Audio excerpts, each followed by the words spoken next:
ఈ నెల 13న జరిగిన ఎన్నికల్లో తన గెలుపు కోసం పనిచేసిన ప్రతి ఒక్కరికి పేరు పేరున ధన్యవాదాలు తెలిపారు కూటమి పార్లమెంట్ అభ్యర్థి సిపిఐ జిల్లా కార్యదర్శి జంగాల అజయ్ కుమార్. గుంటూరు పార్లమెంట్ పరిధిలో శ్రమించిన సిపిఐ, సిపిఎం, కాంగ్రెస్ పార్టీల ప్రజా సంఘాల నాయకులకు, కార్యకర్తలకు, అభిమానులకు తాను రుణపడి ఉంటానని చెప్పారు. ఈ మేరకు ఆయన మీడియాతో మాట్లాడారు. ఏదేమైనా గుంటూరులో నైతిక విజయం తనదేనని చెప్పుకొచ్చారు.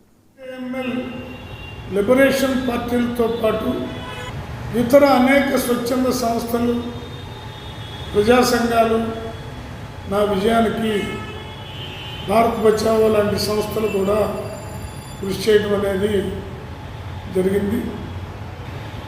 ఆ ఎన్నికల సందర్భంగా ముఖ్యంగా సిపిఐ కార్యకర్తలు అహర్నిశలు పగలో రాత్రి అనే తేడా లేకుండా జిల్లాలో ఉన్న 7 నియోజకవర్గాల్లో కూడా తీవ్రంగా శ్రమించారు. అలాగే సిపిఐ ప్రధాన పోటీలో ఉంటుంది అనేటటువంటి దశకి ఈ పార్లమెంటు పరిధిలో తీసుకురావటం అంటే ఇది చిన్న విషయం కాదు. పార్లమెంటు పరిధిలో డబ్బు రాజ్యం వెళ్తూ రకరకాల ప్రభావాలు రాజ్యం వెళ్తున్నటువంటి ఈ దశలో ఒక సామాన్యమైనటువంటి పార్టీ కార్యకర్తగా ఉన్న నేను పార్టీలో ప్రజా ఉద్యమాల్లో అనేక అనుభవాలు ఉన్నప్పటికీ, ఆర్థికంగా బలహీనమైనప్పటికీ ప్రజలు తమ వంతు ఆదరించడం అనేది చాలా సంతృప్తిని కలిగించింది. సిపిఐ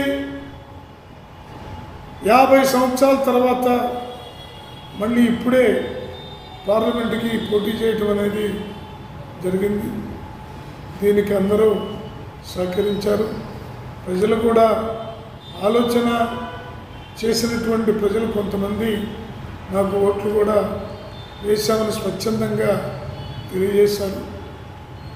ఏదేమైనా ఎన్నిక తీరు భవిష్యత్తులోనన్నా మారకపోతే ఉన్నటువంటి ప్రణాళిక వీటిని దృష్టిలో పెట్టుకుని వేసే రోజులు రావాలని ఆకాంక్షిస్తూ నాకు ఎన్నికల్లో పనిచేసినటువంటి వారందరికీ, ఓట్లేసిన వారికి హృదయపూర్వకమైనటువంటి ధన్యవాదాలు తెలియజేస్తాను.